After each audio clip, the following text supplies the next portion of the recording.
Hello friends, அனைவருக்கும் வணக்கம். இந்த வீடியோவில் நம்ம என்ன பார்க்க போகிறோம் அப்படின்னா, நம்ம ஷார்ட்கட் டெஸ்ட் பேட்சோட டெஸ்ட் நம்பர் 4 ஓகேவா. ஆல்ரெடி 1, 2, 3 எல்லாமே கம்ப்ளீட் ஆகிடுச்சு.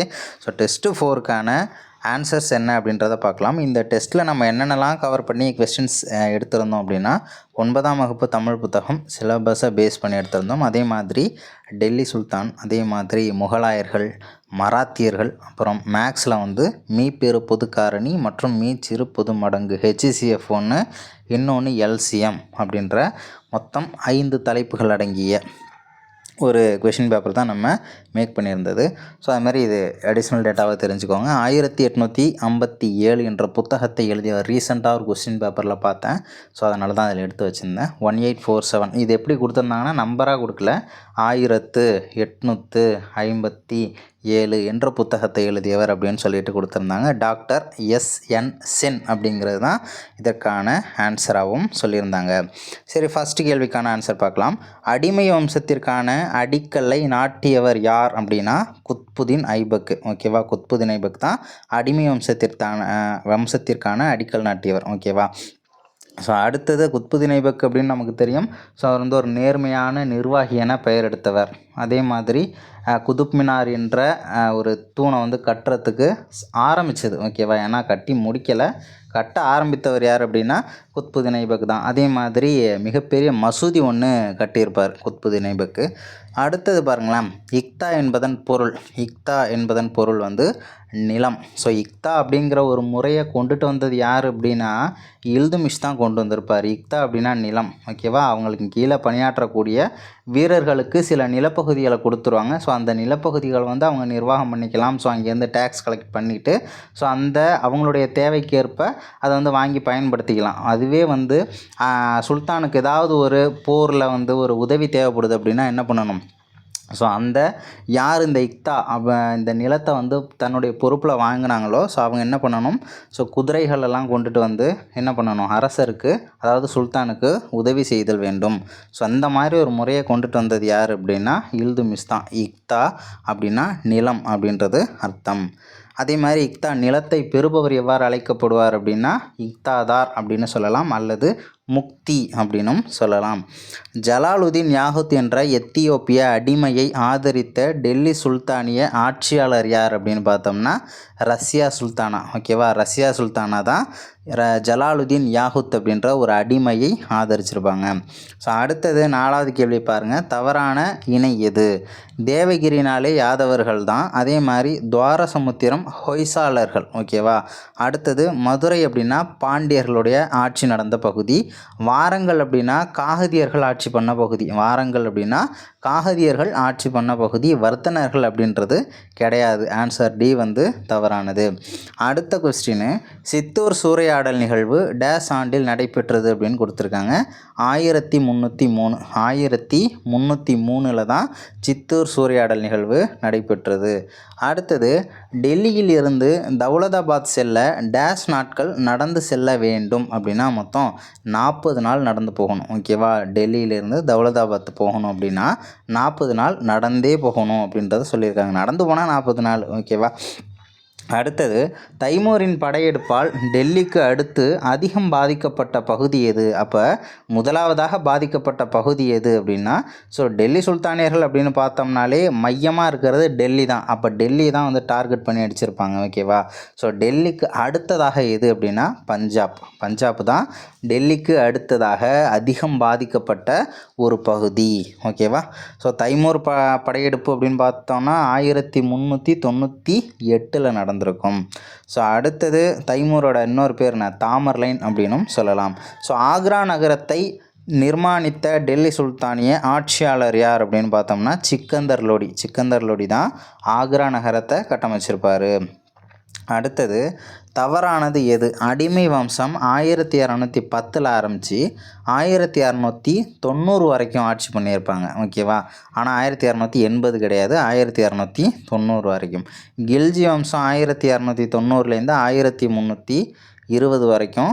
துக்ளக் வம்சம் 1320 ஆரம்பித்து 1414 வரைக்கும். சையது வம்சம் 1414 1451 வரைக்கும் வந்து ஆட்சி பண்ணியிருப்பாங்க.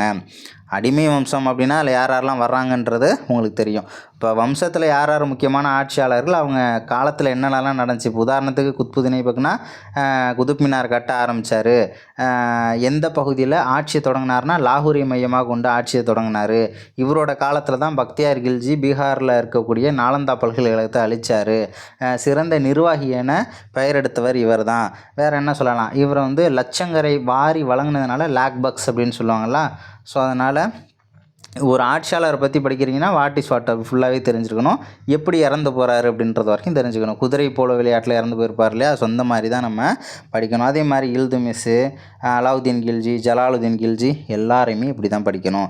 ஸோ அடுத்தது 10வது கேள்வி, இல்துமிஸ் தொடர்பான கூற்றுகளில் தவறானது எது? குவாரிஜம் ஷா ஜலாலுதீன் என்பவரை ஆதரிக்க மறுத்தது.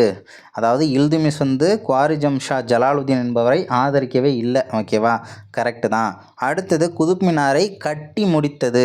243 அடிக்கு என்ன பண்ணியிருப்பார், கட்டி முடிச்சிருப்பார். 2 லாஸ்ட்டில் 3 நடுவில் 4 மொத்தம் அடிகள். ஓகேவா. அதே மாதிரி தங்கா அப்படின்னு சொல்லலாம், அப்படி இல்லைன்னா டங்கா அப்படின்னும் சொல்லலாம். டங்கா என்ற வெள்ளி நாணயத்தை தான் அறிமுகப்படுத்தியிருப்பார் இல்துமிஸ். டங்கா என்ற வெள்ளி நாணயத்தை தான் அறிமுகம் செஞ்சுருப்பார். ஓகேவா. அடுத்தது என்னென்னா குத்புதீன் ஐபக்குக்கு அடுத்ததாக ஆட்சிக்கு வந்தவர். கரெக்டு தான். ஆனால் டங்காங்கிறது என்ன தெரிஞ்சிருக்கணும், டங்காங்கிறது வெள்ளி நாணயம். ஜிடால் அப்படின்னா அது செம்பு நாணயம். ஜிட்டல் அப்படின்லாம் சொல்லுவாங்க, அது வந்து செம்பு நாணயம். டங்கா என்ற நாணயத்தை அறிமுகம் செய்த சுல்தான் யார் அப்படின்னு நிறைய டைம் கேட்டிருக்காங்க. ஓகேவா. டங்கான்னு கேட்கலாம், தங்கா அப்படின்னும் கேட்கலாம். அதுமாரி குதுப் மினார் கட்ட ஆரம்பிச்சது யார், குத்புதீன் ஐபக்கு. கட்டி முடித்தது யாருன்னா இல்துமிஸ். அதாவது குத்புதீன் ஐபக்கோட மருமகன் தான் இது. ஓகேவா. குவாரிஜம் ஷா ஜலாலுதீனை யார் அடித்து விரட்டினது அப்படின்னா செங்கிஸ்கானுக்கு பயந்துக்கிட்டு ஓடி வந்து என்ன பண்ணியிருப்பார், இல்துமிஸ்கிட்ட வந்து டெல்லியில் வந்து அடைக்கலம் கேட்டிருப்பார். நான் தரமாட்டேன்ப்பா அப்படின்னு சொல்லிட்டு ஆதரவே கொடுக்க மாட்டார். கொடுத்துருந்தாருன்னு வச்சுக்கோங்களேன், கதை கந்தலாக இருக்கும். இல்துமிஸ்லாம் ஆரம்பத்தில் ஒரு 2 பாயிண்ட்டோட நம்ம படித்து முடிச்சிருக்கலாம். ஏன்னா அவர் ஆளே காலி பண்ணியிருப்பாங்க, அந்த மாதிரி இருந்திருக்கும். ஸோ அடுத்தது, இந்தியாவில் முதன்முறையாக இஸ்லாமியர் அல்லாதோர் மீது ஜிசியா வரியை விதித்தது யார் அப்படின்னு கேட்டிருக்காங்க. குத்புதீன் ஐபக்கு. இது ரீசண்டாக நிறைய எக்ஸாமில் கேட்கக்கூடிய ஒரு கேள்வியாக இருக்குது. குத்புதீன் ஐபக் தான் இந்தியாவில் முதன்முறையாக இஸ்லாமியர் அல்லாதோர் மீது ஜிசியா வரியை விதித்தவர். ஓகேவா.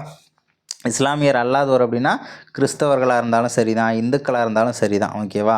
ஸோ அவங்க இந்த மாதிரி யாத்திரைலாம் போவாங்க இல்லையா, ஸோ அதுக்கு வந்து டேக்ஸ், ஸோ அதுதான் வந்து ஜிசியா வரி அப்படின்னு சொல்லுவாங்க. அதை ஃபஸ்ட் டைம் கொண்டு வந்தது யார் அப்படின்னா குத்புதீன் ஐபக். அடுத்தது, தைமூர் படையெடுப்பின் போது டெல்லியின் ஆட்சியாளராக இருந்தவர் யார் அப்படின்னு கேட்டிருக்காங்க. நசுருதீன் முகமது ஷா. இந்த தைமூர் படையெடுப்பு அப்படிங்கிறது 1398 நடக்கப்பட்ட ஒரு படையெடுப்பு. அதே மாதிரி டெல்லி அதிகமாக பாதிக்கப்பட்டது. டெல்லிக்கு அடுத்ததாக பாதிக்கப்பட்ட பகுதி எது அப்படின்னா நமக்கு பஞ்சாப் அப்படின்றது நம்ம ஆல்ரெடி படிச்சிருப்போம். அதே மாதிரி தைமூர் வந்து இங்கே நிறைய வந்து சுற்றி பார்க்குறாரு இல்லையா. ஸோ பார்க்கும்போது நிறைய விஷயம் இருக்குது. இங்கே இருக்கக்கூடிய கட்டடக்கலைகள்லாம் ரொம்ப பிடிச்சதுனால என்ன பண்ணியிருப்பார் அப்படின்னா இங்கே உள்ள நிறைய நகரங்களை அழிச்சிருப்பாங்க, அது வேறு விஷயம். இங்கேருந்து நிறைய கொள்ளர்களெல்லாம் வந்து அங்கே கூட்டு போயிருப்பாங்க. கொள்ளர்கள், தச்சர்கள் எல்லாருமே என்ன பண்ணியிருப்பாங்க, அரெஸ்ட் பண்ணி அங்கேயே கூட்டு போயிருப்பாங்க. ஏன்னா இந்த மாதிரி ஒரு கட்டடக்கலையெல்லாம் அங்கேயும் வடிவமைக்கணும் அப்படின்னு சொல்லிட்டு. அதே மாதிரி தைமூர் வந்து இங்கேருந்து இங்கே எல்லா பகுதியும் படையெடுப்பு மூலம் இந்த பகுதியை தோக்கடிச்சதுக்கப்புறம் இங்கே வந்து அவருடைய பிரதிநிதியை விட்டுட்டு போவார். அது யாருன்றதும் நமக்கு ஒரு முக்கியமான கொஸ்டின். அவர் வந்து கிசீர் கான். ஓகேவா. ஸோ அடுத்தது, டெல்லிக்கு வெளியே ஒரு சிறிய நகருக்கு சென்று 30 ஆண்டுகள் மனநிறைவோடும் அமைதியோடும் வாழ்ந்த டெல்லி சுல்தான் யார் அப்படின்னா ஆலம் ஷா. ஓகேவா. ஆலம் ஷா அவர் தான். எனக்கு ஆட்சிங்கிறதுல பெரிய இன்ட்ரெஸ்ட் இல்லை, நான் டெல்லிக்கு வெளியில் எனக்கு மனநிறைவு இருந்தாலே போதும் அப்படின்னு இருந்த ஒரு டெல்லி சுல்தான் அவர் தான். ஜாகிருதீன் என்பதன் பொருள் என்ன? ஜாகிருதீன் முகம்மது பாபர் அப்படின்னு சொல்லுவாங்க இல்லையா, அதில் ஜாகிருதீன் அப்படின்றது என்ன பொருள் அப்படின்னா நம்பிக்கையை காப்பவர் அப்படின்றது தான் அதனுடைய அர்த்தம். தவறான ஒன்று எது? 15வது கேள்வி, தவறான ஒன்று எது? பானிபட் போர் அப்படிங்கிறது ஏப்ரல் 21, 1526 நடந்தது. கான்வா போர் அப்படிங்கிறது 1527 நடந்தது. சந்தேரி போர் அப்படிங்கிறது 1528 நடந்தது. காக்ரா போர் அப்படிங்கிறது 1529 நடந்தது. ஓகேவா.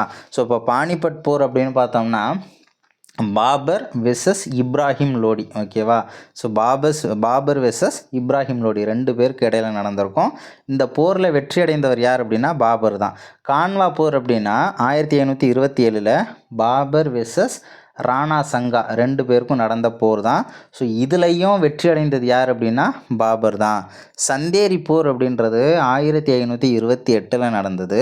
ஸோ இது மாலவ மன்னன் மேதினிரா வெர்சஸ் பாபர் 2 பேருக்கும் நடந்தது. இந்த போர்லையும் வெற்றி அடைந்தவர் பாபர் தான். காக்ரா போர் அப்படின்னு யாருன்னா ஆப்கானியர்கள் வெர்சஸ் பாபர். ஓகேவா. இதுலேயும் வெற்றி அடைந்தது யார் அப்படின்னா பாபர் தான் ஜெயிச்சிருப்பார். 1529 நடந்திருக்கும். பாபர் எப்படிப்பா எல்லா போர்லையும் ஜெயிச்சார் அப்படின்னா இந்தியாவிற்கு பீரங்கியை அறிமுகம் செய்தவர் யார் அப்படின்னா பாபர் தான். ஓகேவா. இந்தியாவிற்கு பீரங்கியை அறிமுகம் செய்த முகலாய மன்னன் யார் அப்படின்னா பாபர் தான். ஓகேவா. ஏன் ஜெயிச்சாருங்கிறதுக்கான ரீசனே தான், அவர்கிட்ட பீரங்கி படை இருந்துச்சு, அதனால் ஜெயிச்சார். ஸோ அடுத்தது நாணயங்களையும் நிறுத்தல் முகத்தல் அளவுகளையும் தர அளவுபடுத்திய முகலாய மன்னன் யார் அப்படின்னா ஷெர்ஷா. ஓகேவா. ஷெர் அப்படின்னா புலின்னு அர்த்தம். இவருடைய இயற்பெயர் ஷெர்ஷாவோட இயற்பெயர் என்ன அப்படின்னா ஃபரீத். ஓகேவா. ஃபரீத் அப்படிங்கிறது தான் அவருடைய பேர். ஆனால் இந்த ஃபரீத் என்ன பண்ணுறாரு, ஒரு புலியை கொன்றுறாரு. ஸோ கொன்னதுனால ஷெர் அப்படின்னா ஹிந்தியில் புலின்னு அர்த்தம். அதனால் இவருடைய பேர் ஷெர்ஷா, ஷேர்கான் அப்படின்னு சொல்லிட்டுலாம் இவருக்கு பெயர் கிடைத்ததாக வரலாறு நமக்கு கூறுகிறது. ஸோ அடுத்தது என்ன அப்படின்னு பார்க்கலாம். அக்பர் தொடர்பான கூற்றுகளில் தவறானது எது? இந்துக்களின் மீது விதிக்கப்பட்ட ஜிசியா வரியை நீக்கினார். ஆமாம், நீக்கினார். ராஜபுத்திர கொள்கையை பின்பற்றினார். ராஜபுத்திர கொள்கை அப்படின்னா இந்துக்கள் தானே ராஜபுத்திரர்கள்னு சொல்லுவாங்க. ஸோ எல்லா வீட்டிலிருந்துமே ஒரு பெண் எடுத்து திருமணம் செய்து கொள்ளும் முறை தான் ராஜபுத்திர கொள்கை. இதை ஃபாலோ பண்ணது ஏன்னா இஸ்லாமியர்களும் இந்துக்களும் அடிச்சிக்கக்கூடாது, எல்லாருமே ஒற்றுமையாக இருக்கணும் அப்படிங்கிற அடிப்படையில் இவர் ஒரு ராஜபுத்திர கொள்கை ஒரு புத்திசாலித்தனமாக யோசித்து இந்த மாதிரி ஃபாலோ பண்ணியிருப்பார். ஸோ அதனால் இந்துக்கள் மீது விதிக்கப்பட்டது தானே அந்த ஜிசியா வரி, அதையும் நீக்கியிருப்பார். இபாதத் கானா அக்பரால் பதேபூர் சிக்ரியில் கட்டப்பட்டது. இபாதத் கானா அப்படிங்கிறது பல்வேறு மதங்களை சார்ந்த பல்வேறு மத அறிஞர்கள் கூடி விவாதிக்கும் இடம்தான் அந்த இபாதத் கானா அப்படின்னு சொல்லுவாங்க. அக்பர் தான் கட்டினது. பதேபூர் சிக்ரியில் கட்டியிருப்பார். இசை மேதை தஷ்வந்த் அக்பரின் அவையை அலங்கரித்தார் அப்படின்னு சொல்லியிருக்காங்க. ஓகேவா. இசை மேதை தஷ்வந்த் கிடையாதுப்பா. இசை மேதை யார்? அக்பரின் அவையில் இருந்த இசை மேதை தான்சேன் அப்படின்னு சொல்லுவாங்க. தான்சே அப்படி இல்லைன்னா தான்சேன் அப்படின்னு சொல்லுவாங்க. அவர் தான் இருந்திருப்பார். தஷ்வந்த் அக்பரின் அவையை அலங்கரித்த ஓவியர். ஓகேவா. தஷ்வந்த் யார்? ஓவியர். தான்சே யார்? அவர் இசை மேதை. ஸோ அடுத்தது யாருடைய ஆட்சி காலத்தில் ஆங்கிலேயர்கள் மதராஸ், கல்கத்தா மற்றும் மும்பை ஆகிய இடங்களில் வணிக மையங்களை நிறுவினார்கள் அப்படின்னு சொல்லிட்டு கொடுத்துருக்காங்க. யார்? பிரிட்டிஷு. யாருடைய ஆட்சியில் மதராசு, கல்கத்தா, மும்பை ஸோ இந்த பகுதியிலலாம் வணிக மையங்களை நிறுவினர் அப்படின்னா அவுரங்கசீப்பினுடைய காலத்தில் தான். ஓகேவா. ஜஹாங்கீருடைய காலத்தில் சூரத்தில் வணிக மையம், முதலாவது வணிக மையம் ப்ளஸ் அனுமதி எல்லாமே ஜஹாங்கீர் காலத்தில் வாங்கியிருப்பாங்க. ஆனால் அவுரங்கசீப்போட காலத்தில் ஸோ வணிக மையங்களை மதராஸ், கல்கத்தா, மும்பை பகுதியில் நிறுவியிருப்பாங்க. தெரிஞ்சுக்கோங்க. யார் எத்தனை பேர் அவுரங்கசீப் ஆன்சர் போடாமல் ஜஹாங்கீர்னு ஆன்சர் பண்ணீங்க அப்படிங்கிறதையும் கமெண்ட்டில் சொல்லுங்கள். அடுத்தது சீக்கிய தலைவர் குரு அர்ஜுன் சிங்கை தூக்கிலிட உத்தரவிட்ட முகலாய மன்னன் யார் அப்படின்னா ஜஹாங்கீர். ஜஹாங்கீரோட பையன் ஒரு ஆள் இருப்பார், அவரோட பேர் குஸ்ரு. ஓகேவா. ஸோ அவருக்கும் அரசனாகணும் அப்படின்னு சொல்லிட்டு ஒரு ஆசை. ஸோ அதனால் என்ன பண்ணுவார், தன்னுடைய தந்தைக்கு எதிராகவே அவர் சில கலகங்கள் செய்கிறாரு. ஸோ அதனால் இவர் என்ன பண்ணிடுறாரு, ஜஹாங்கீருக்கு ஒரு சந்தேகம், ஒருவேளை குரு அர்ஜுன் சிங் அப்படின்ற சீக்கியர் இவருக்கு உதவுனார் அப்படின்னு சொல்லிட்டு ஸோ பையனுக்கு நீ துணை போறியா அப்படின்னு சொல்லிட்டு என்ன பண்ணுறாரு, குரு அர்ஜுன் சிங்கை தூக்கிலிட உத்தரவு போட்டுறாரு ஜஹாங்கீர். ஸோ அதே மாதிரி இதை வச்சு இன்னொரு பாயிண்ட்டையும் நீங்கள் தெரிஞ்சுக்கணும். யாருடைய காலத்தில் அதாவது ஆட்சியாளர்களும் சீக்கியர்களுக்கும் இடையில் பெரிய அளவில் மோதல் ஏற்பட்டுச்சு அப்படின்னா ஜஹாங்கீரோட ஆட்சி காலத்தில் தான், முகலாயர்கள் பீரியடில். ஓகேவா. ஏன் அப்படின்னா தூக்கிலிட உத்தரவிட்டிருப்பார் இல்லையா, அதனால். அடுத்தது தவறான இணை இது. வக்கீல் அப்படின்னா பிரதம மந்திரி. பி பாருங்களேன், வஜூர் அப்படின்னா வருவாய்த்துறை. ஓகேவா. வருவாய்த்துறை. சி பார்த்தோம்னா மீர் பாக்ஷி அப்படின்னா இராணுவ அமைச்சர். கரெக்டு தான். மீர் சமான் அப்படின்னா அது அரண்மனை சார்ந்து வரும். ஓகேவா. நீதிபதி அப்படின்றது கிடையாது. அடுத்தது மன்சப்தாரி முறையை அறிமுகம் செய்தவர் யார் அப்படின்னா அக்பர் தான். ஓகேவா, மன்சப்தாரி முறையை அறிமுகம் செய்தவர். அதே மாதிரி முன்னாடி பழைய கொஸ்டின்லாம் பார்த்தோம்னா எழுத படிக்க தெரியாத முகலாய மன்னன் அப்படின்னு சொல்லிட்டு கேட்பாங்க. யார் அப்படின்னா அக்பரை தான் வந்து நமக்கு கேட்பாங்க. அதேமாரி பாபருடைய ஸ்பெஷல்லாம் என்ன அப்படின்னா பாரசீக சக்கர முறையை இந்தியாவிற்கு அறிமுகம் செய்திருப்பார். அதே மாதிரி பாரசீக கட்டடக்கலையை இந்தியாவில் அறிமுகம் செய்திருப்பார். எல்லாமே பாரசீக பாவில் ஆரம்பிக்குதா, அதேமாரி பாரசீக சக்கரம் பாவில் ஆரம்பிக்குதா, பாபரோட பேரும் பாவில் தான் ஆரம்பிக்குது. ஓகேவா, ஸோ இதெல்லாமே பாபர் இந்தியாவில் அறிமுகம் செய்தது. பீரங்கி அதுவும் பாவரிசையில் இருக்கக்கூடிய எழுத்து தானே, அதையும் யார் தான் இந்தியாவுக்கு அறிமுகப்படுத்தினது, பாபர் தான். ஸோ வந்து மன்சப்தாரி முறை அக்பர். முகலாயர்கள் தொடர்பான கூற்றுகளில் தவறான ஒன்று எது? பாரசீக கட்டட முறையை பாபர் இந்தியாவில் அறிமுகம் செய்தார். கரெக்டு. வெடி உப்பை பயன்படுத்தி நீரை குளிர்விக்கும் முறை அக்பரால் அறிமுகம் செய்யப்பட்டது. வெடி உப்பு அப்படின்னா அக்பர். ஓகேவா, வெடி உப்பை பயன்படுத்தி நீரை குளிர்விக்கும் முறை அக்பரால் அறிமுகப்படுத்தப்பட்டது. கரெக்டு தான். பாரசீக சக்கரம் என்னும் நீர் இறைக்கும் இயந்திரத்தை பாபர் தான் அறிமுகம் செஞ்சிருப்பார், அக்பர் வந்து அறிமுகம் செய்திருக்க மாட்டார். ஸோ 4வது பாருங்கள், தீன் இலாஹி எனும் மதத்தை அக்பர் அறிமுகம் செய்தார். கரெக்டு. தீன் இலாஹி அப்படின்னும் கொடுக்கலாம், தௌஹித் இ இலாஹி அப்படின்னு சொல்லலாம். தீன் இலாஹின்னு சொன்னாலும் சரிதான், தௌஹித் இ இலாஹி அப்படின்னு சொன்னாலும் ஸோ அது ரெண்டுமே ஒரே அர்த்தத்தை தான் குறிக்கக்கூடியது. ஸோ அந்த மதத்தை அறிமுகம் செய்தவர் யார் அப்படின்னா அக்பர் தான். அதே மாதிரி இவர் கொண்டு வந்த ஒரு தத்துவம் கொடுத்துருப்பாங்க, சைடில் கூட நோட் பண்ணிக்கோங்க. அக்பரால் கொண்டு வரப்பட்ட ஒரு தத்துவம் வந்து சுல் இ குல், அனைவருக்கும் அமைதி அப்படின்ற மாதிரி வரும். சுல்க் இ குல் அப்படின்னு சொல்லிட்டு ஒன்று கொண்டுட்டு வந்திருப்பார். சௌசா போர் 1539 யார் யாருக்கும் இடையே நடைபெற்றது அப்படின்னா ஷெர்ஷா வெர்சஸ் ஹூமாயூன் வெர்சஸ் ஷெர்ஷா 2 பேருக்கும் தான் நடைபெற்ற ஒரு போர் இது. ஸோ அதுமாரி ஷெர்ஷாவுக்கும் ஹுமாயூனுக்கும் 2 போர் நடந்திருக்கும். ஒன்று வந்து சௌசா போர் 1539, அதே மாதிரி 1540 ஒரு போர் நடந்திருக்கும். அது வந்து பில்கிராம் போர் அப்படின்னு சொல்லுவாங்க. பில்கிராம் போர் அல்லது கன்னோசி போர் அப்படின்னு சொல்லலாம். 1540 2 போர்லையுமே ஜெயிச்சது யார் அப்படின்னா நமக்கு ஷெர்ஷா தான் ஜெயிச்சிருப்பார்.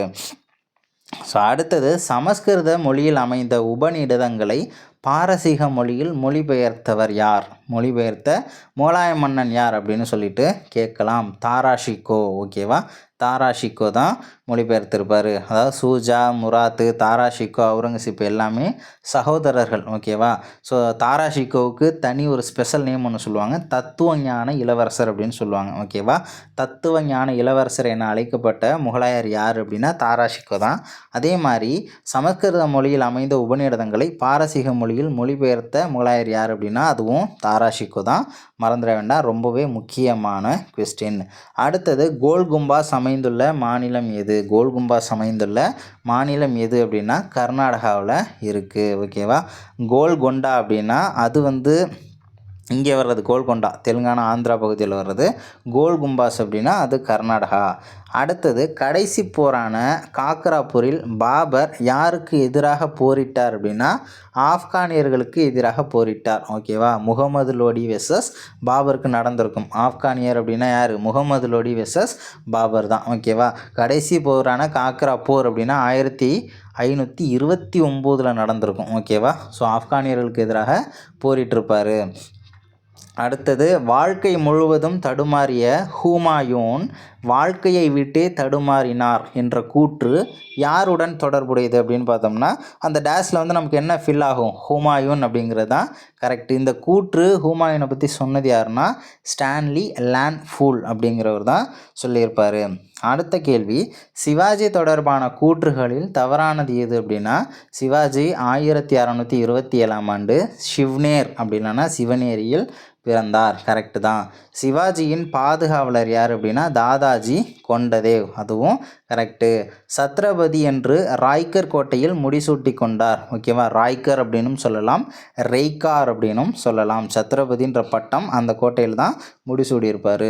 சத்ரபதி என்ற உருது மொழி சொல்லுக்கு குடைத்தலைவன் என பொருள். சத்ரபதி அப்படிங்கிறது சமஸ்கிருத மொழி சொல். ஓகேவா, சமஸ்கிருத மொழி சொல். ஓகேவா, பதி அப்படின்னா தலைவன், சத்ர அப்படின்னா நமக்கு குடை ஓகேவா. ஸோ குடைத்தலைவன் அப்படின்ற அர்த்தம்தான். ஆனால் சமஸ்கிருதம். சவுத் என்ற வரி டேஸ் பங்கு அப்படின்னு கொடுத்துருக்காங்க. 4 அதாவது மொத்தம் 4 பங்கு தான் எவ்வளோன்னு சொல்லுவாங்க, சவுத்து அப்படின்னு சொல்லுவாங்க. சிவாஜியால் அறிமுகம் செய்யப்பட்ட வரிகள் 2, ஒன்று சவுத்து, இன்னொன்று சர்தேஷ்முகி அப்படின்ற 2 வரிகள். ஸோ சர்தேஷ்முகி அப்படிங்கிறது 10ல் 1 கூடுதல் வரியாக வந்து வாங்கியிருப்பார். 10ல் 1 அது சர்தேஷ்முகி. சவுத் அப்படின்ற வரி வந்து 4ல் 1 பங்கு ஓகேவா. ஸோ சிவாஜி அவர்கள் சூரத் பகுதியில் கொண்டு வந்த வரிமுறையில் தான் இந்த 2ம் வரும். தவறான இணையது பந்த் பிரதான் ஓகேவா. பந்த் பிரதான் அப்படின்னா பிரதம அமைச்சர், சச்சிவ் அப்படின்னா செயலர், சுமந்த் அப்படின்னா வெளியுறவுத்துறை அமைச்சர் ஓகேவா. அதாவது வெளிநாட்டுக்கு போகும்போது நிறைய சுமைகளை வந்து சுமந்து போவாங்க அப்படின்னு சொல்லி ஞாபகம் வச்சுக்கலாம். வெளியில் போகும்போது சுமந்து போவாங்க அப்படின்னு நீ என்ன பண்ணலாம், ஞாபகம் வச்சுக்கலாம். அடுத்தது வாக்கிய நாவிஸ் அப்படிங்கிறது நமக்கு நிதித்துறை வராது. வாக்கிய நாவிஸ் அப்படிங்கிறது நிதித்துறை வராது ஓகேவா. அது உள்துறையில் வந்துடும். அடுத்தது சிவாஜி எந்த ஆண்டில் சத்ரபதி என்ற பட்டத்தை சூட்டி கொண்டார் அப்படின்னா ரெய்கார் கோட்டையில் 1674ஆம் ஆண்டு பட்டத்தை சூட்டி கொண்டார். அடுத்தது ஷாஹூ என்பதன் பொருள் என்ன அப்படின்னா நேர்மையானவர். ஷாஹூ என்ற வார்த்தை ஒரு பெயர் ஓகேவா. அதோடனுடைய அர்த்தம் என்ன அப்படின்னா நேர்மையானவர் அப்படிங்கிறது தான் அர்த்தம். ஷாஹூன்னு சொல்லி பேர் வச்சது யார் அப்படின்னா அவுரங்கசீப் தான் பேர் வச்சுருப்பார் ஓகேவா. ஷாஹூன்னு பேர் வச்சது யாருன்னா அவுரங்கசீப் தான் பேர் வச்சுருப்பார். அதாவது சாம்பாஜியோட பையன். சாம்பாஜி யார், சிவாஜியோட பையன் ஓகேவா. ஸோ அடுத்தது மராத்தியர்கள் வாழ்ந்த குறுகலான பகுதி எது அப்படின்னா கொங்கணம். மராத்தியர்கள் வாழ்ந்த குறுகலான பகுதி எது அப்படின்னா கொங்கணம். அடுத்தது 34வது கேள்வி. மலையில் ஒளிந்து கொண்டிருக்கும் எலியை சங்கிலியால் கட்டி இழுத்து வருவேன் என சூளுரைத்தவர் யார் அப்படின்னா அஃப்சல் கான் ஓகேவா. அஃப்சல் கான் தான் சிவாஜியை வந்து அந்த மலையில் ஒளிஞ்சிட்டு இருக்கிற எலியை வந்து நான் சங்கிலியால் கட்டி இழுத்துட்டு வருவேன் அப்படின்னு சொல்லியிருப்பார். சொன்னது யார் அப்படின்னா அஃப்சல் கான். சிவாஜியை எதிர்கொள்வதற்காக மொத்தம் ஃபஸ்ட்டு வந்து பிஜப்பூர் மன்னன் அனுப்புனால்தான் தான் அஃப்சல் கான் ஓகேவா. ஸோ அவருடைய வாசகம் தான் அது. ஸோ அடுத்தது பார்த்தோம்னா செயிஸ்டகான்னு ஒருத்தரை அனுப்புவாங்க. செயிஸ்டகான் வந்து பார்த்தோம்னா அவரும் வந்து அஃப்சல் கானை வந்து புலியோட நகத்தை மாட்டிக்கிட்டு சிவாஜி அஃப்சல் கானை கொன்றுவார். செயிஸ்டகானை எப்படி காலி பண்ணுவாங்க அப்படின்னா செயிஸ்டகான் வீட்டில் தங்கி இருக்கும்போது ஸோ அந்த பகுதியில் திருமணம் குழுவினர் போவாங்கள்ல. ஸோ அந்த தட்டுக்கிட்டலாம் எடுத்துக்கிட்டு பழம், ஆப்பிள், இந்த அரிசி எல்லாத்தையும் எடுத்துகிட்டு போவாங்க இல்லையா. ஸோ அந்த மாதிரி ஒரு டீம் மாதிரி போய் அவங்க மேலே தாக்குதல் தொடுக்க ஆரம்பிச்சிட்டாங்க. செயிஸ்டகானு ரிட்டன் போயிட்டார். ஸோ அடுத்து ஜெய்சிங் வருவார். அவர் வந்து ஒரு ராஜபுத்திர இனத்தை சேர்ந்தவர். ஜெய்சிங் வந்து சிவாஜி அடைக்கிறார். அதுதான் கரெக்டு. புரந்தர் உடன்படிக்கை எந்த ஆண்டு யார் யாருக்கும் இடையே நடைபெற்றது அப்படின்னா 1665 ஜூன் 11 நடந்தது தான் அந்த புரந்தர் உடன்படிக்கை. யாருக்கும் இடையே நடைபெற்றது அப்படின்னா சிவாஜி வெர்சஸ் ஜெய்சிங். இந்த உடன்படிக்கையின்படி சிவாஜி வந்து பணிஞ்சு போயிடுவார் ஓகேவா. அடுத்தது பேஷ்வா என்ற பாரசீக சொல்லின் பொருள் என்ன அப்படின்னா முதன்மையான அல்லது பிரதம அமைச்சர் அப்படிங்கிற 2 அர்த்தங்களுமே உண்டு ஓகேவா. பாரசீக சொல் அப்படிங்கிறதையும் தெரிஞ்சுக்கணும். இப்போ கொஸ்டின் இதில் கேட்டிருக்கிறது ஒன்று தான். பேஷ்வா என்ற பாரசீக சொல்லின் பொருள் கேள்வி, அதாவது முதன்மையான அல்லது பிரதம அமைச்சர் அப்படிங்கிறது நமக்கு ஒரே ஒரு கொஸ்டின் மட்டும்தான் பார்க்குறோம். ஆனால் பேஷ்வாங்கிறது பாரசீக சொல்லுன்னு ஒரு கொஸ்டின் எடுக்கலாம் ஓகேவா. அடுத்தது முதன்மையானங்கிற ஒரு ஆப்ஷன் மட்டும் பார்த்துக்கோங்க. பிரதம அமைச்சர்னு இருக்குது. 2த்தில் எது வேணாலும் ஒன்றே ஒன்று மட்டும் ஆப்ஷன் வைக்கலாம், தெரிஞ்சுக்கோங்க. புதிய அல்லது நவீன கல்வி முறைக்காக நவ வித்யா முறையை அறிமுகம் செய்தவர் யார் ஓகேவா. புதிய அல்லது நவீன கல்வி முறைக்காக நவ வித்யா முறையை அறிமுகம் செய்தவர் யார் அப்படின்னா 2ஆம் சரபோஜி ஓகேவா. 2ஆம் சரபோஜி.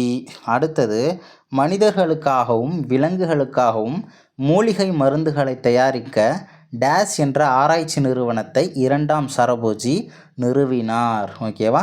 தன்வந்திரி மஹால் ஓகேவா. 2ஆம் சரபோஜி வந்து எப்போ வந்து இங்கே நம்ம பகுதியில் ஆட்சி பண்ணவர் தானே மராத்தியர்களில். ஸோ இவர் எப்போ வந்து இங்கே தஞ்சாவூரில் வந்து ஆட்சி ஆரம்பிச்சிருக்கோம் அப்படின்னா ஆரம்பித்தது யார், எக்கோஜி அப்படி இல்லைன்னா இக்கோஜிங்கிற சிவாஜியோட ஒரு சகோதரர் தான். அவரும் எப்போ தமிழ்நாட்டில் வந்து ஆட்சி தொடங்கியிருப்பார் அப்படின்னா அதுவும் 1674 தான். அவர் சத்ரபதினு எப்போ முடிசூட்டிக்கிட்டார், அதுவும் 1674 தான். தஞ்சாவூரில் மராத்தியர் ஆட்சி தொடங்குகிற வருஷமும் 1674 தான். அங்கே ஆரம்பித்தது வந்து சிவாஜி, இங்கே ஆரம்பித்தது எக்கோஜி அப்படி இல்லைன்னா இக்கோஜின்னு சொல்லுவாங்க. ஓகேவா? இங்கே வந்து கடைசி வரைக்கும் தமிழ்நாட்டில் மராத்தியர்களுடைய கடைசி ஆட்சியாளர் யார் அப்படின்னா நமக்கு 2ஆம் சரபோஜி. அடுத்தது 2ஆம் சரபோஜியின் படைப்புகளில் தவறானது எது? குமார சம்பவ அவருடையது தான். தேவேந்திர குரவஞ்சி அவரோட தான். முத்ரா ராட்சஷ்யா அதுவுமே அவரோட தான். ஏதும் இல்லை அப்படிங்கிறது தான் ஆன்சரு. தஞ்சாவூர் அரண்மனை வளாகத்தில் தமிழ்நாட்டின் முதலாவது வன உயிரியல் பூங்காவை 2ஆம் சரபோஜி அமைத்தார் அப்படின்றத தெரிஞ்சுக்கோங்க. அரண்மனை வளாகத்தில் தமிழ்நாட்டின் முதலாவது வன உயிரியல் பூங்காவை அமைத்தவர் யார் அப்படின்னு கேட்கலாம். 2ஆம் சரபோஜி. எங்கே அமைத்தார் அப்படின்னு கேட்கலாம். எங்கே? தஞ்சாவூரில் அரண்மனை வளாகத்தில் தான் அமைச்சிருப்பார். அடுத்தது எல்சிஎம் பாருங்கள். 41வது கொஸ்டினுக்கு ஆன்சரு 28. எல்சிஎம் 2 நம்பருக்கு எல்சிஎம் எடுக்கணும், அவ்வளோதான். அப்படி எல்சிஎம் எடுக்கிறது உங்களுக்கு கஷ்டமாக இருந்துச்சுன்னா 2 நம்பருக்கும் உள்ள டிஃபரன்ஸை கண்டுபிடிச்சி ஆப்ஷனில் எந்த நம்பரு அந்த நம்பரை வகுக்குதோ அதுவாக தான் இருக்கும். அடுத்தது 42வது கொஸ்டினுக்கு ஆன்சர் 1. அடுத்தது 43வது கேள்விக்கு ஆன்சரு ஏ எக்ஸ்பவரியன். 44வது கேள்விக்கு answer B C minus D. 45வது கேள்விக்கு ஆன்சர் டி 16. ஓகேவா? அடுத்தது 46வது கேள்விக்கான ஆன்சரு நமக்கு என்ன அப்படிங்கிறதையும் சொல்லலாம். 46வது கேள்விக்கு ஆன்சர் இதில் மார்க் பண்ணல, இருந்தாலும் சொல்கிறேன் பார்த்துக்கோங்க. 46வது கேள்விக்கு ஆன்சர் வந்து சி 2, -1. அடுத்தது 2 எண்களின் கூட்டுத்தொகை 47வது கொஷின் பார்த்தோம்னா ஆன்சர் வந்து 2, பி ஆப்ஷன் பி. ஓகேவா? B for Bombay. ஓகேவா? அடுத்தது 48வது கேள்விக்கு ஆன்சர் வந்து பார்த்தோம்னா நமக்கு டெல்லி. ஆன்சர் வந்து 60, டி ஆப்ஷனில் இருக்குது. 49வது கேள்விக்கு ஆன்சர் என்ன அப்படின்னு பார்த்தோம்னா நமக்கு சி 1989 மற்றும் 11. அடுத்தது 50வது கேள்விக்கு ஆன்சர் வந்து பார்த்தோம்னா ஆன்சர் ஏ 10 அப்படிங்கிறது ஆன்சரு.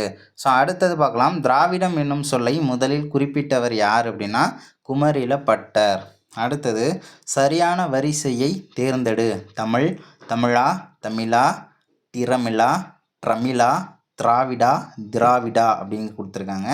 அதாவது புள்ளி வச்ச 2 எழுத்துக்களுமே பக்கத்தில் வருது பார்த்துக்கோங்க. ட்ரமிழா, திராவிடா அப்படின்னு சொல்லிட்டு. அதுமாரி தமிழ், தமிழா 2 சிறப்பு எழுத்தும் ஒன்றா தான் வருது. கன்ஃபியூஸ் பண்ணி கொடுத்துருவாங்க, அதனால் சொல்ல வரேன். ஓகேவா? அடுத்தது என்ன அப்படின்னா தென் திராவிட மொழிகளில் தவறான ஒன்று எது அப்படின்னா மலையாளம், கன்னடம், குடகு எல்லாமே தென் திராவிட மொழி தான். தெலுங்கு வந்து அதில் வராது, அது நடுதிராவிட மொழியில் வந்துடும். அடுத்தது தவறான இணை எது? 3 அப்படின்னா மலையாளம் தான். மூடு அப்படின்னா தெலுங்கு. மூரு அப்படின்னா கன்னடம். மூஜி அப்படின்றது உருது கிடையாது. ஓகேவா? துளு. ஓகேவா? துளு அந்த மொழி. மூஜி அப்படின்னா துளு. அடுத்தது கன்னட மொழியின் கவிராஜ மார்க்கம் என்ற இலக்கிய நூல் எந்த காலத்தை சேர்ந்தது அப்படின்னா அமோகவர்ஷருடைய ஒரு நூல் தான் இந்த கவிராஜ மார்க்கம் அப்படிங்கிற ஒரு நூல். இது இலக்கிய நூல் மற்றும் இலக்கண நூல் ரெண்டுமே உண்டு. பொது ஆண்டு 9ஆம் நூற்றாண்டு. ஆசிரியர் யாருன்னா அமோகவர்ஷர். அடிஷ்னலாக தெரிஞ்சுக்கோங்க. கன்னட மொழின்ட்டு தெரிஞ்சுக்கோங்க. 9ஆம் நூற்றாண்டு தெரிஞ்சுக்கோங்க. இலக்கண நூலும் அதுதான், இலக்கிய நூலும் அதுதான். அடுத்தது என்ன அப்படின்னா கலைஞர் அவர்களின் நூல்களில் தவறானது எது? கலைஞர் புதுசாக ஆட் பண்ணியிருக்காங்க இல்லையா? அதுவும் இல்லாமல் டிஎம்கே பீரியட் வேறு. சும்மா ஒரு கொஷின் மட்டும், ஆனால் அவுட் ஆஃப் சிலபஸ் தான். ஜஸ்ட் இதை தெரிஞ்சுக்கோங்க. கலைஞர் அவர்களின் நூல்களில் தவறான ஒன்று எது அப்படின்னா மணிமேகலை நாடகம். ஓகேவா? சிலப்பதிகாரம் வரும், ஆனால் மணிமேகலை நாடகம் வராது. சிலப்பதிகார நாடகம்னு வரும், மணிமேகலை வராது. தொல்காப்பிய பூங்கா, சங்கத்தமிழ், குறளோவியம் எல்லாமே அவருடையது தான். தவறான இணை எது? மென்பொருள், சாஃப்ட்வேர், கரெக்டு தான். பி உளவி, ப்ரௌசர், கரெக்டு தான். செதுக்கி, கிராப், கரெக்டு தான். இணையவெளி, சைபர் ஸ்பேஸ் அப்படின்னு வரும். சைபர் ஸ்பேஸ், இன்டர்நெட் அப்படிங்கிறது வராது. நான் வந்தேன் அப்படின்னா ஏதோ ஒரு வினை தானே, அப்போ வினை பயனிலை. நான் வந்தேன் அப்படின்றது வினை பயனிலை. Answer A. எழுவாய் ஒரு செயலை செய்ய வைத்தால் அது பிறவினையாகும். எழுவாய் ஒரு செயலை செய்தால் அது தன்வினை. ஒரு செயலை செய்ய வைத்தால் வேற ஒரு ஆளை செய்ய வச்சாங்க அப்படின்னா அது பிறவினை. இப்போ நானே ஒரு வேலையை செய்கிறேன் அப்படின்னா அது தன்வினை. நான் உங்கள்கிட்ட சொல்லி ஒரு வேலையை செய்ய வைக்கிறேன் அப்படின்னா அது பிறவினை. அடுத்தது கீழ்கண்டவற்றுள் எது செயப்பாட்டு வினை அல்ல அப்படின்னு பார்த்தோம்னா, செயப்பாட்டு வினை கோவலன் கொலையுண்டான், சட்டி உடைந்து போயிற்று, தோசை வைக்கப்பட்டது, படுபட்டது. நீங்கள் ஆல்ரெடி அதை வச்சு நீங்கள் அது இல்லைன்னு எடுத்துருக்கலாம். கோவலன் கொலையுண்டான், சட்டி உடைந்து போயிட்டுருங்கிறதெல்லாம் 9வது புத்தகத்தில் இருக்குங்கிறதே எனக்கு தெரியாது அப்படிங்கிறவங்க ஒரு ஹாய் சொல்லுங்கள். அதை இது எங்கே இருக்குது அப்படின்னு சொல்லிட்டு ஒரு கமெண்ட் பண்ணுங்கள். அதையும் நான் சொல்கிறேன். ஏன்னா என் ஃப்ரெண்ட்ஸ் நிறைய பேர் நாங்கள் ஆக்சுவலி படிக்கும்போது நாங்கள் ஒரு 5 பேராக தானே படிச்சிருப்போம். ரொம்ப நாளைக்கு அப்புறம் கூட இப்படி ஒரு லைனை எடுத்து எனக்கே ஒரு 4-5 டைம் ரிவிஷன் பண்ணிட்டேன். ஆனாலும் ரிவிஷன் பண்ணதுக்கப்புறம் இது என்னடா புதுசாக இருக்கே அப்படின்னு சொல்லிட்டு பார்த்துட்டு என் ஃப்ரெண்ட்ஸ் எல்லார்ட்டையுமே கேட்டு பார்த்தேன். எங்கே இருக்குன்னு சொல்லிட்டு எல்லாருமே புதுசாக தான் வந்து பார்த்தாங்க. ஓகேவா, இது இருக்குன்றதையே நிறைய பேர் அப்படி கேர்லெஸ்ஸாக விட்டுட்டாங்க. இருந்தாலும் எங்கே இருக்குன்றது ரொம்ப முக்கியம். செயற்பாட்டு வினைன்னு மென்ஷன் பண்ணியே கொடுத்துருப்பாங்க. கோவலன் கொலையுண்டான், சட்டி உடைந்து போயிற்று, ஆயிற்றுன்னு முடிஞ்சாலும் அதுதான். தோசை வைக்கப்பட்டது அப்படிங்கிறது எல்லாமே செயற்பாட்டு வினை தான். வீடு கட்டினான் அப்படிங்கிறது கிடையாது. நான் திடலில் ஓடினேன் என்பது தன்வினை. ஓகேவா, தன்வினை. அடுபோர் அப்படிங்கிறது வினைத்தொகை. வினைத்தொகைனா காலத்தை காட்டணும். ஓகேவா, வினைத்தொகைனா தொகையாக இருக்கிறதுன்றதுன்னு காட்டாது. ஆனால் பிரித்து பார்த்தோம்னா 3 காலத்தை காட்டும். ஓகேவா, இப்போ ஆடு கொடி, ஆடும் கொடி, ஆடுகின்ற கொடி, ஆடிய கொடி அப்படிலாம் என்ன பண்ணலாம், நம்ம பிரிக்க முடியும். கீழ்கண்ட பழமொழிகளுள் தவறான ஒன்று எது? நெல்லுக்கு பாய்கிற நீர் புல்லுக்கு பாய்வது போல. கரெக்டு தான். தண்ணீர் வெந்நீரானாலும் நெருப்பு அணைக்கும், அதுவும் கரெக்டு தான். இது ஒரு குரூப் 2 கொஸ்டின். ஓகேவா, ப்ரிலிம்ஸ் எழுதுனவங்களுக்கு தெரிஞ்சிருக்கும். தண்ணீர் அழுக்கு நீரானாலும் நெருப்பு அணைக்கும்லாம் சொல்லி கொடுத்து ஒரு பெரிய தலைவலியை ஏற்படுத்தி விட்டாங்க குரூப் 2ல். அப்போ தான் தெரியும் இந்த லைனும் புத்தகத்தில் தான் இருக்குது அப்படிங்கிறது. தண்ணீர் வெந்நீரானாலும் நெருப்பு அணைக்கும், மெல்ல பாயும் தண்ணீர் கல்லையும் கரைக்கும். 3மே கரெக்டு தான். கிணத்து தண்ணீரை வெள்ளம் கொண்டு போகாது. ஓகேவா, கிணத்து தண்ணீரை வெள்ளம் கொண்டு போகாதுங்கிறது தான் கரெக்டு. ஓகேவா, குளத்து தண்ணீரையும் வெள்ளம் கொண்டு போகாது. ஏன்னா தேங்கி கிடக்கிற தண்ணி குளத்துலேயே தான் தேங்கி போய் தான் கிடக்கும். அதையும் எந்த வெள்ளமும் கொண்டுட்டு போகாது. இருந்தாலும் புத்தகத்தில் என்னப்பா இருக்குது, கிணறும் தானே இருக்குது. ஓகேவா, குளத்துலன்னு புத்தகத்தில் இல்லாத விஷயத்த நம்ம என்ன சொன்னாலும் தப்பு தான். ஓகேவா, இதுதான் டிஎன்பிசியில் நீதி, நேர்மை, நியாயம் எல்லாமே. ஓகேவா, குளத்து தண்ணீரை வெள்ளம் கொண்டு போகாது கிடையாது. பழமொழி என்னது, கிணத்து தண்ணீரை வெள்ளம் கொண்டு போகாது அப்படிங்கிறது தான். அடுத்தது உருபொருள் இலக்கண குறிப்பு தருக. உரிச்சொல் தொடர் அப்படிங்கிறது சரியானது.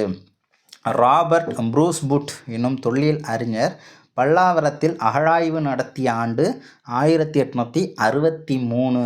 B answer correct. வல்லினம் மிகும் இடங்களில் தவறானது எது? அச்சட்டை, இச்சி வருது இல்லையா, வல்லினம் மிகும். இந்த காலம், அந்த காலம், எந்த காலம், இக்கு வரும். ஓகேவா, இக்கு வருங்கிறதாண்டி வல்லின எழுத்து வரும். வருவதாக கூறு, செல்வதாக கூறு, இக்கு வரும். வல்லினம் மிகும் தான் வரும்.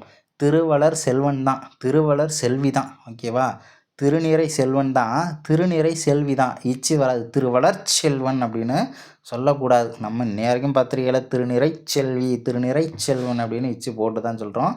ஆனாலும் டி ஆன்சர் தவறு. அடுத்தது 67வது கொஸ்டின். பொங்கியும் பொழிந்தும் நீண்ட புதுப்பிடர் மயிர் சிலிர்க்கும் சிங்கமே என்ற பாடல் வரியை பாடியவர் யார் அப்படின்னா பாரதிதாசன். அடுத்தது 68வது கேள்வி. தவறான இணை எது? ஏவு ஊர்தி அப்படின்னா லான்ச் வெஹிக்கிள் தான். ஏவுகணை அப்படின்னா மிசைல். பயணியர் பெயர் பதிவு அப்படின்னா பேசஞ்சர் நேம் ரெக்கார்டு. ஓகேவா, என்னப்பா ஒரு வாரத்தில் ட்விஸ்டா, டிஎன்பிசியில் அப்படி தாங்கப்பா வைப்பாங்க. ஓகேவா, பயணியர் பெயர் பதிவு அப்படின்னா பேசஞ்சர் நேம் ரெக்கார்டு அப்படின்னு தான் சொல்லுவாங்க. கடல் மைல் அப்படின்னா நாட்டிக்கல் மைல் அப்படிங்கிறது கரெக்டு. அடுத்தது இயற்றுக என்பதன் பொருள் செய்க. இயற்றுக அப்படின்னா செய்க அப்படிங்கிறது தான் பொருள். பாரதிதாசனின் டேஸ் நாடக நூலுக்கு சாகித்ய அகாடமி விருது வழங்கப்பட்டுள்ளது அப்படின்னா பிசிராந்தையார் என்ற நாடக நூலுக்கு. பாண்டியன் பரிசு அவரோட தான், அழகின் சிரிப்பு அவரோட தான், இருண்ட வீடு அவரோட தான். ஆனால் சாகித்ய அகாடமி வாங்கினது இது பிசிராந்தையார். அதே மாதிரி பிசிராந்தையார் டேஸ் நூல்னு சொல்லி கேட்டாங்கன்னா என்னது, அது நாடக நூல். நாடக அப்படிங்கிற வார்த்தை ரொம்ப முக்கியம்.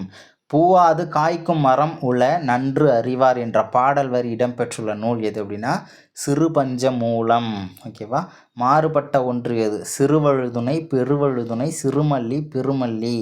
சிறுவழுதுணை உண்டு, ஆனால் பெருவழுதுணைன்னு ஒன்றும் கிடையாது. ஓகேவா. சிறுபஞ்ச மூலத்தில் 5 சிறிய வேர்கள் இருக்கு இல்லையா, அதில் பெருவழுதுணை அப்படின்றது கிடையாது. அடுத்தது டேஸ் பாடல்கள் நன்மை தருவன, தீமை தருவன, நகைப்புக்கு உரியன என்னும் வாழ்வியல் உண்மைகளை எடுத்து காட்டுகிறது அப்படின்னா சிறுபஞ்ச மூலம் தான் கரெக்டு. அடுத்தது தவறான இணை எது? சமூக சீர்திருத்தவாதி, சோசியல் ரிஃபார்மர். தன்னார்வலர் அப்படின்னா வாலண்டியர். ஓகேவா. கலர் நிலம் அப்படின்னா சலைன் சாயில் அப்படின்னு சொல்லுவாங்க. கலர் நிலம், ட்ரைலேண்டு கிடையாது, சலைன் சாயில் அப்படின்னு சொல்லுவாங்க. சொற்றொடர் அப்படின்னா சென்டென்ஸ். கரெக்டு. மலர்கண்ணி இலக்கண குறிப்பு தருக. மலராலான கண்ணி அப்படிங்கிறது தான் சொல்லணும். ஓகேவா. மலரால்னு வருதுல்ல. ஓகேவா. பால் அப்படிங்கிறது 3ஆம் வேற்றுமை உருவு தானே. மலரால் ஆன கண்ணி, மலரால் ஆகிய கண்ணி அப்படின்னு தான் சொல்லணும். 3ஆம் வேற்றுமை உருபும் பயனும் உடன் தொக்க தொகை. ஏ ஆன்சரு. 76வது கேள்வி. முத்துடை தாமம் இலக்கண குறிப்பு தருக. முத்துக்களை உடைய மாலைன்னு சொல்லணும். தாமம்னா மாலை தானே. முத்துக்களை உடைய மாலை அப்படின்னு தானே சொல்லணும். அப்போது ஐ அப்படின்னு தானே வருது, முத்துக்களை அப்படின்னு வருது இல்லையா. ஸோ இப்போ 2ஆம் வேற்றுமை உருவும் பயனும் உடன் தொக்க தொகை. எத்தனை பெரிய வானம் எண்ணிப்பார் உனையும் நீயே என்ற பாடலை பாடியவர் யார் அப்படின்னா பாரதிதாசன். ஓகேவா. ஸோ அடுத்தது மரபு பிழையுடன் உள்ள தொடரை தேர்ந்தெடு. கயல் பானை வனைய கற்றுக்கொண்டாள். ஓகேவா. கயல் பானை செய்ய கிடையாது, வனைய கற்றுக்கொண்டாள். நேற்று தென்றல் காற்று வீசியது தான் கரெக்டு. வீட்டின் அருகே கூரை வேய்ந்தனர், அதுவும் கரெக்டு தான். மலரை பறித்துவானே ஃபஸ்ட்டு சொல்லக்கூடாது, மலரை கொய்து வா, அதுவும் கரெக்டு தான். ஆனால் பானை வனைதல், பானை செய்தல் கிடையாது. 79வது கேள்வி. ஓங்கிய பெயரச்சம். வாயில் இலக்கண பொலி தான். இமிழிசை அப்படின்றது வினைத்தொகையில் வரும். ஓகேவா. முன்னீர் அப்படின்னா பண்புத்தொகை. 80வது கேள்வி. கார் அறுத்தான் அப்படின்றது வார்த்தையோட இலக்கண குறிப்பு காலவாகு பெயர். கார் காலம்லாம் சொல்கிறாங்க இல்லையா. ஸோ காலம் அதெல்லாம் காலத்தை தானே குறிக்கிது. காலவாகு பெயர். தொண்டு செய்து பழுத்த பழம் தூயதாடி மார்பில் விழும் என பாடல் வரி பாரதிதாசனால் யாருக்கு பாடப்பட்டது அப்படின்னா பெரியாருக்கு பாடப்பட்டது.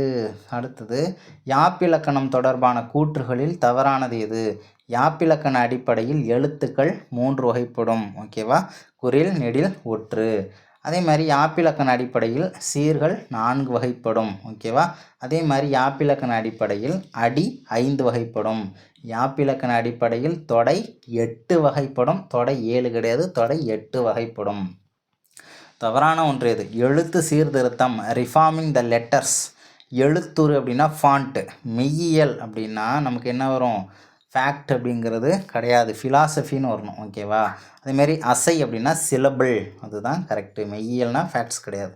அவிழ்ந்தன தோன்றி எலர்ந்தன காயா நெகிழ்ந்தன நேர்முகை முல்லை என்ற பாடல் வரியில் இடம்பெற்றுள்ள அணி எது அப்படின்னா பொருள் பின்வரு நிலையணி.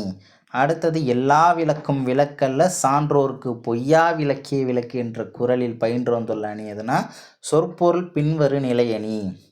அடுத்தது பின்வரு நிலையணி எத்தனை வகைப்படும் அப்படின்னா 3 வகைப்படும். ஓகேவா. 3 வகைப்படும் அப்படின்றது எத்தனை பேர் கரெக்டாக போட்டிங்க அப்படிங்கிறத கமெண்ட்டில் சொல்லுங்கள். அடுத்தது பிடி பசி. பிடி அப்படின்னா பெண் யானை, பசினா பசி தான். பிடினா பெண் யானை, பெண் யானையோட பசி தானே. அப்போ பிடியினது பசி அப்படின்னு சொல்லணும். 6ஆம் வேற்றுமை தொகை அது அப்படின்னு வரணும். ஓகேவா. பிடியினது பசி. அடுத்தது 6 சீர் அல்லது அதற்கு மேற்பட்ட சீர்களை கொண்டது களி நெடிலடி அப்படின்னு சொல்லுவாங்க. ஓகேவா. களி நெடிலடி அப்படின்றது சொல்லியிருப்பாங்க. அடுத்தது தவறான இணை எது? நேர் நேர் நேர் தேமாங்காய் தான். நிறை நேர் நேர் புளிமாங்காய் தான். நேர் நேர் நிறை தேமாங்கனி. நேர் நிறை நிறை அப்படிங்கிறது கருவிலங்கனி வராது. அடுத்தது வாழ்க்கை போர் என்பதன் இலக்கண குறிப்பு. ஓகேவா. ஃபஸ்ட்டு வாழ்க்கை அப்படிங்கிறது ஊமை நமக்கு எங்கே கொடுத்துருக்காங்க? போர் அப்படிங்கிறது தான் ஊமை, அது பின்னாடி வந்திருக்கு. அப்போ இது ஒரு உருவகம். ஊமை முன்னாடி வந்துச்சு அப்படின்னா அது ஊமை, ஊமை பின்னாடி வந்துச்சுன்னா அது உருவகம். ஓகேவா. அடுத்தது கரும்புச்சாறு என்பதன் தமிழாக்கம் சுகர் கேன் ஜூஸ். ஓகேவா. அடுத்தது காது இலக்கண குறிப்பு தருக. கா இக்கு கூட்டல் ஆன்னு பிரிக்கலாமா? ஆங்கிறது ஒரு உயிர் எழுத்து தானே. அப்போ உயிர் தொடர் குற்றியலுகரம். அடுத்தது என்ன அப்படின்னா உயிர் தொடர் குற்றியலுகரம் கிடையாது, நெடில் தொடர் குற்றியலுகரம். ஏன்னா நெடில் தொடர் குற்றியலுகரம் 2 எழுத்துல மட்டும்தான் வரும். உயிர் தொடர் குற்றியலுகரம் எழுத்து வந்து மாறும். ஆனால் காது அப்படின்னா இக்கு கூட்டல் ஆ, நெடில் எழுத்து தானே. ஸோ அதை வச்சு நம்ம நெடில் தொடர் குற்றியலுகரம் தான் சொல்லணும். ஏன்னா 2 எழுத்துல மட்டும்தான் வருது. அடுத்தது தாவா என்பதன் எதிர்ச்சொல். தாவா அப்படின்னா கெடாதிருத்தல் அப்படிங்கிறது பொருள். அதுவே தாவா என்பதன் எதிர்ச்சொல் கேட்டிருக்காங்க. அப்போது கெடுதல். அடுத்தது தவறான இணை எது? மின்னாள் அப்படின்னா ஒளிரமாட்டாள்னு அர்த்தம். மாக்கடல்னா பெரிய கடல். அனித்து அருகில். யாண்டும் அப்படின்னா எப்பொழுதும். கரெக்டு தான். மின்னாள் அப்படின்னா ஒளிரமாட்டாள். உணவினை ஆக்கல் மக்கட்கு உயிராக்கல் அன்றோ என்ற பாடல் வரி இடம்பெற்றுள்ள நூல் எதுனா குடும்ப விளக்கு. அடுத்தது கல்வி அறிவு இல்லாத பெண்கள் பண்படாத நிலத்தை போன்றவர்கள்.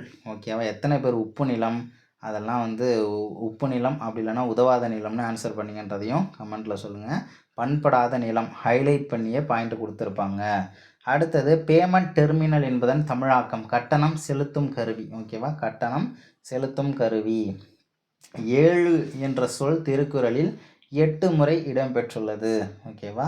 அதே மாதிரி திருக்குறளில் இருமுறை வரும் ஒரே அதிகாரம் குறிப்பறிதல். குறிப்பறிதல் அப்படிங்கிறதான் 2 முறை வரக்கூடிய ஒரே அதிகாரம். 100வது கேள்வி, செருக்கினால் துன்பம் தந்தவரை நம்முடைய பொறுமையால் வெல்ல வேண்டும். செருக்கினால் துன்பம் தந்தவரை நம்முடைய பொறுமையால் வெல்ல வேண்டும். ஸோ இவ்வளோதான் அந்த கொஷினுக்கான ஆன்சரு. ஸோ எத்தனை பேர் எவ்வளோ மார்க் எடுத்திருக்கீங்க அப்படிங்கிறத கமெண்ட்டில் சொல்லுங்கள். உங்கள் நண்பர்களுக்கும் ஷேர் பண்ணுங்கள். ஆன்சர் கீ ஆஸ் யூஷுவல் நாளைக்கு உங்களுக்கு அப்டேட் ஆகிடும். தேங்க்யூ.